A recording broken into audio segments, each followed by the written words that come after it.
Good morning, ladies. Welcome to week 3 of our 6-week Ephesians study. So I have a question for you. Are you armored up? Are you armored up? We're talking about the armor of God.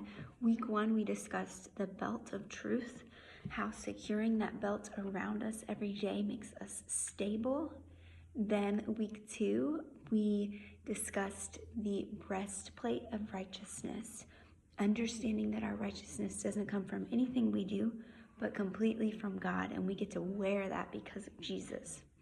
This week, we're going to talk about the sandals of peace.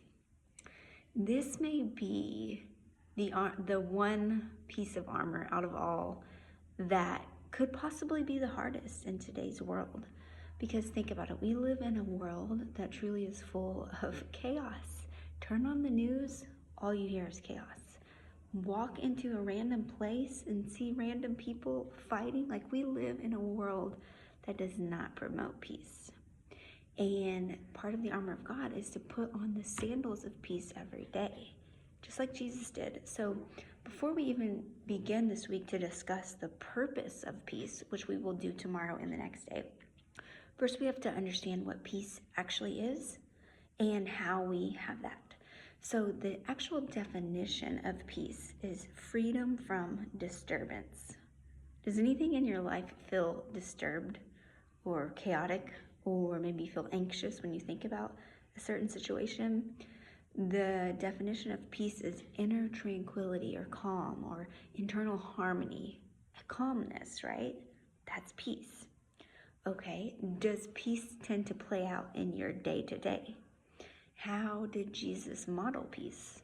There's obviously the story that probably comes to most people's mind first, which is when the storm was all around and the disciples were panicking and Jesus was sleeping in the boat calmly when there was literally chaos around him.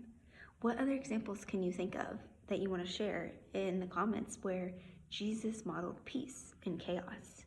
And see, I think that's the key, because it's easy to have peace when things are calm and perfect and quiet. Maybe you're on vacation or sitting on the beach, but that's not the reality of most people's day-to-day. Most people's day-to-day is chaotic and stressful, and maybe you're chasing kids or have work deadlines or have a house to keep up with. Whatever the thing is, life brings stress and chaos. Just like when Jesus walked the earth, there was stress and chaos.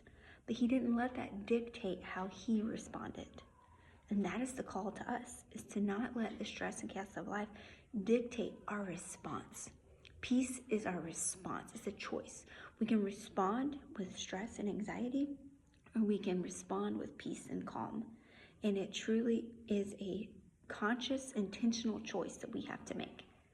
So this week, we're going to dive into how we do that, how we look at Jesus' example and put on those sandals of peace every day.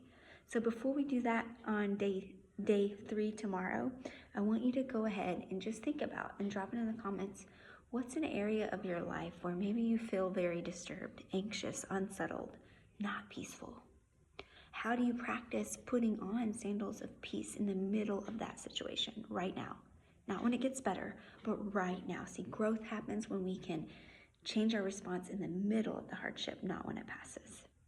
So what are those areas? Be thinking about that, be praying about that. And tomorrow we're going to talk about what the sandals of peace actually do for us.